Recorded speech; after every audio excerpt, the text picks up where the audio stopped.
Long ago, in the heart of ancient Egypt, a tale began, grand in scale and timeless in meaning. It was a story of jealousy and betrayal, family strife and divine warfare. But above all, it was a story of love, resilience, and the eternal struggle between good and evil. At the center of this myth stood Seth, the god of chaos. Fueled by envy, he betrayed and murdered his own brother, Osiris, the rightful king of Egypt. With Osiris gone, Seth seized the throne for himself. What was once a land of peace and prosperity quickly descended into darkness ruled by tyranny and fear. Consumed by paranoia, Seth scattered the body of Osiris across the kingdom, hoping to erase his brother from history. But one force still stood against him, Isis, the devoted wife of Osiris. Refusing to surrender to despair, she embarked on a sacred quest to find the pieces of her husband's body and restore him to life. Her journey was long and arduous, but Isis was relentless. With magic, love, and sheer determination, she succeeded, reviving Osiris for a brief moment. However, his time among the living had passed. Osiris had spent too long in the realm of the dead, where he had become lord of the underworld. Though he could not return, he left behind a legacy, a spark of hope. Before his final farewell, Osiris and Isis conceived a son, Horus, a divine heir destined to reclaim the throne and restore Egypt to its former glory. But Isis's challenges were far from over. Now carrying the unborn child of destiny, she became the target of Seth's wrath. Determined to extinguish any threat to his stolen power, Seth plotted against her. Isis, fearing for the life growing within her, sought protection from the gods. She climbed the divine ladder to appeal to Ra, the supreme god of Egypt. At first, Ra questioned her claim, but Isis stood firm and declared, "I am Isis. My child is conceived from the seed of Osiris." Her words struck truth into the heart of the gods. Ra was moved. He issued a divine decree. Seth was forbidden from harming the unborn son of Isis. To enforce this sacred protection, Ra assigned the goddess, Wadjet, guardian of serpents and protector of kings, as Isis's personal sentinel. But Seth would not be stopped by celestial law. Burning with ambition and hatred, he devised a new scheme. He imprisoned Isis in the House of Sighs, a spinning magical prison meant to sever her from her child and destiny. Not even his own wife Nephthys escaped his cruelty. She too was confined, trapped in her home under his control. The future of Egypt teetered on the edge, yet hope remained. Even imprisoned, Isis refused to give in. Her will remained unbroken.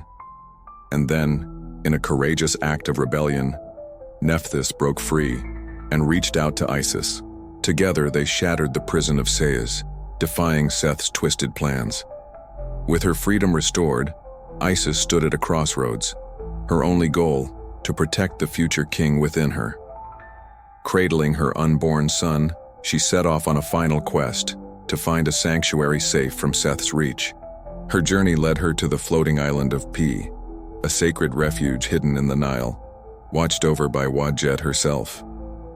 There, amidst the waters and divine protection, Horus would be born, his legacy shielded until the day came to challenge his uncle and reclaim Egypt's destiny. This is not just a myth. It is a story of love stronger than death, of betrayal, justice, and the birth of a king. This is the legend of Horus, the avenger of Osiris, and his rise would shake the heavens. The profound significance of her actions. Isis severed the island's bindings. This caused the island to set sail upon the ancient waters, carrying with it the hopes and destiny of a kingdom on this secluded isle, hidden from Set's malevolent intentions. Isis would continue to safeguard her divine offspring and nurture the legacy of Osiris. As time passed, Isis would continue to wander and remain hidden from Set amidst the serene and mystical swamps of the Nile Delta. Isis embarked on a journey both arduous and miraculous. Her heart burdened with foreboding found herself alone in the depths of the swamp. Her labor was a trial that tested even the mightiest of gods. With each wave of pain, she called out for the help of the divine, and her cries reached the heavens as, The first light touched the earth on the spring equinox, a day synonymous with rebirth and new beginnings. The arduous labor became a profound and sacred moment in this tranquil corner of the world, within the fragrant lotus flowers and the soothing sway of the papyrus reeds. The child of Osiris and Isis was born into the world. His name was Horus, and his arrival symbolized not only his destiny, but also the eternal cycle of life and renewal. As news of Horus's birth reached the ears of Set, chilling determination seized him. He would not rest until this divine child's breath was stilled. The gods of old knew that Set's malevolence had no boundaries, and they gathered around Isis to protect her and the newborn. Horus Isis, aided by deities like Nephis, Wagat, Nekhet, Hathor, and others, orchestrated a daring plan together. They provided sanctuary in the heart of the papyrus swamps of northern Egypt, a secret oasis shielded by the vast reed beds and the shadowy canals. They lived in constant motion, ever watchful as Set's relentless pursuit remained a lurking threat.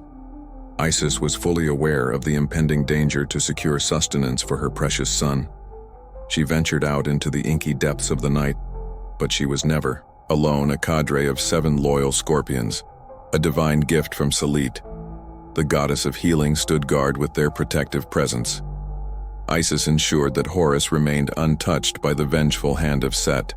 However, even with such divine protection, Set's malevolence knew no bounds. On a fateful night, he came close to capturing Isis, her son Horus, tantalizingly. Within reach, it was a moment of peril, of darkness and despair, but salvation came from an unexpected source. Heru Bedeti, also known as Horus of Bedet, a great river battle erupted, a tempestuous clash between good and evil, amidst the relentless waves and surging tides. Horus of Bed confronted Set with unwavering courage. This was not just a physical battle, but a symbolic struggle, a reflection of the cosmic conflict between order and chaos, justice and malevolence. And in the end, it was Horus of Bedad who thwarted Set's sinister designs, which allowed Isis and her child Horus to escape. As Horus matured and was nurtured and educated by his mother and the divine companions who had safeguarded his early years, he grew stronger, both in body and spirit. With every passing day, he inched closer to the destiny that awaited him to challenge his uncle Set and reclaim his father's kingdom. As the years passed, Horus matured into a strong and courageous leader. He recognized that the time had come to challenge Set for his rightful place as the king of Egypt, to resolve this grave dispute. The conflict was brought before the Enad, a tribunal consisting of 9 gods as well as other honorary members such as the Horus. The symbol of righteousness accused Set of unlock, Aul seizing the throne from Osiris, his father. However, the path to justice was not without its hurdles. As the Enad was asked to decide between Horus and Set, the verdict was divided. Many chose Horus, but Ra, the supreme god, claimed that Set, despite his heinous actions in the past, still had a better claim to rule. Neith, the goddess of wisdom, was sought out to help persuade Ra. She stated that given the actions of Set and the lineage of Horus, Horus should have a better claim to the throne. This infuriated Ra. He explained that Horus could not be king just yet, for he was still too young and inexperienced to take on such a task. Set was also angered, as he claimed that being the brother of Osiris, it was only right that he received his crown. The gods engaged in a series of back-and-forth arguments until Isis, Horus's mother, scolded the other gods for being undecided. It was unthinkable that Esi, who was responsible for Osiris's death, could inherit his throne. Many of the gods were speechless.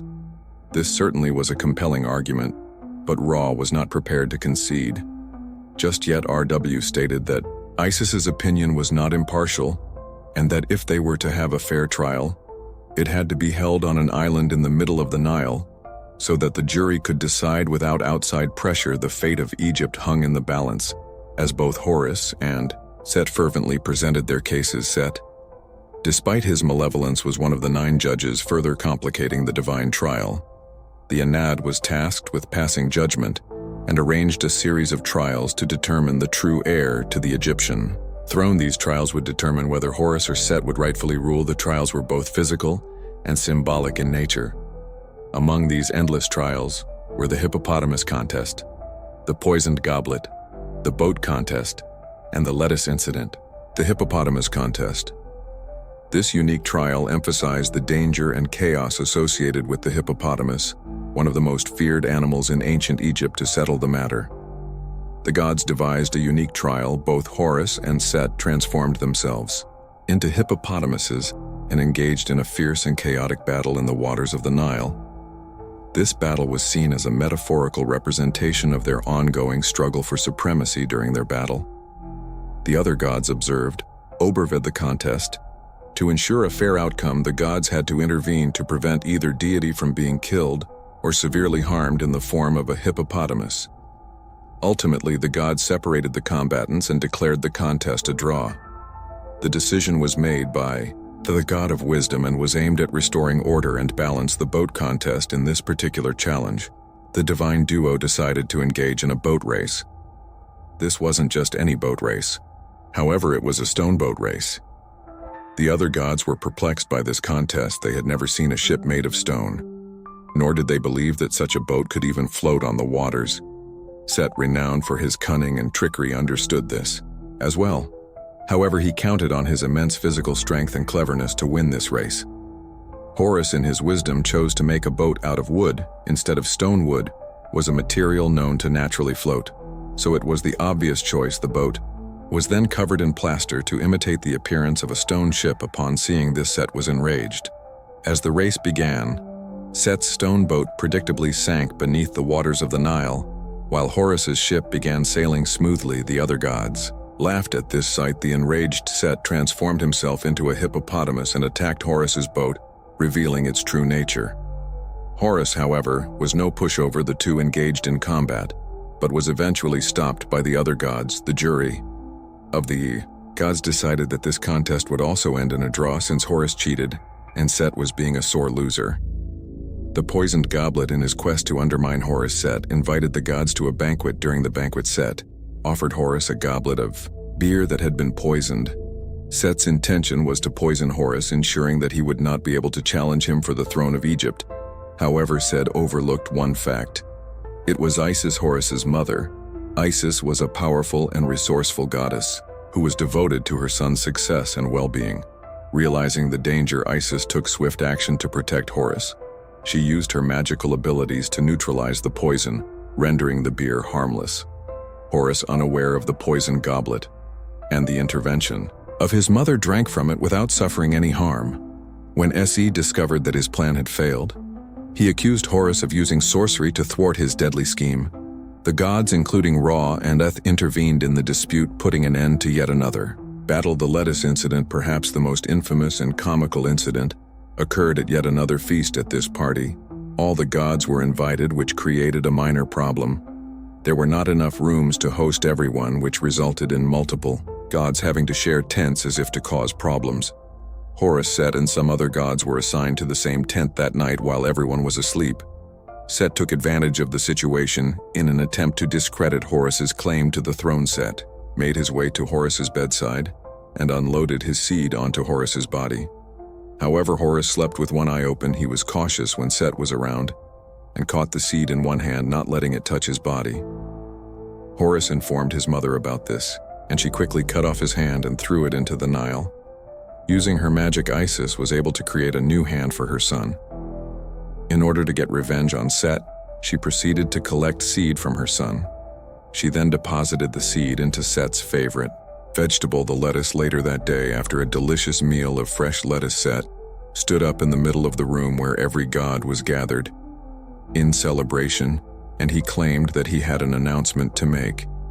Set exclaimed to everyone in attendance that he had done the male's work on Horus and that this fact alone was proof enough that he would make a better king than Horus. Using his powers, Set called for his seed to return, but instead the seed returned from the middle of the river, not from Horus's body as he had expected. Set was understandably puzzled at this outcome. Before he could speak, Isis stepped in to call her son's seed out to everyone's. Surprised, the seed came forth from Se's forehead. Se's plan not only failed, but backfired on himself, as it was apparent to everyone there that it was Set who had the M's work done to him. Ra's determination to have Set claim the throne was beginning to crumble. These divine trials continued for over 80 years, with Ra denying Horus His legitimate claim to the throne over the course of these battles, Horus loses his left eye. However, he was able to create a new eye for him using his magic.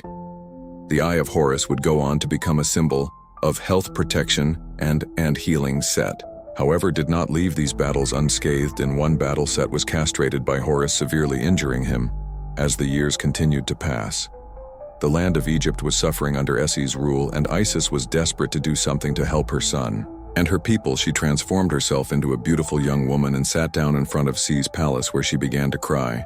Si, hearing the cries of a woman, was curious and stepped outside to investigate. Upon seeing the woman, he questioned the cause of her sorrow. Isis, in disguise, told him how a wicked man, her husband's own brother, had killed him and taken his land, and in addition he wanted to end the life of her only son, and had banished her to the swamplands and the thickets where only the scorpions were her companions. Set, hearing these words, was outraged by her story and declared that this man should be punished.